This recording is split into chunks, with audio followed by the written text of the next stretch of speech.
Hi everyone, ఇప్పుడు మీరు చూస్తున్న video Telangana govt and contract jobs YouTube channel నుండి ఏఎన్ఎం ఎగ్జామ్ యొక్క హాల్ టికెట్ అలాగే కంప్యూటర్ బేస్డ్ టెస్ట్ మీరు కంప్యూటర్లో ఎగ్జామ్ ఏ విధంగా రాయాలనేది నేను మన ఛానల్లో 2 వీడియోస్ అయితే పెట్టడం జరిగింది.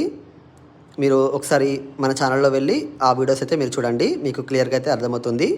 మీకు ఆ వీడియోస్లో ఏమైనా డౌట్స్ ఉంటే మాత్రం కింద కామెంట్స్లో అయితే పెట్టండి, నేను మీకు అక్కడ తప్పకుండా అయితే రిప్లై ఇస్తాను. ఈ వీడియోని అయితే మీ ఫ్రెండ్స్ అందరికీ తప్పకుండా అయితే షేర్ చేయండి. వీడియో నచ్చితే వీడియోకి లైక్ మాత్రం చేయడం మర్చిపోకండి. అలాగే మన ఛానల్లో ఇటువంటి అప్డేట్స్ కోసం మీరు మన ఛానల్ని సబ్స్క్రైబ్ మాత్రం చేసుకోవడం మర్చిపోకండి. Thank you for watching.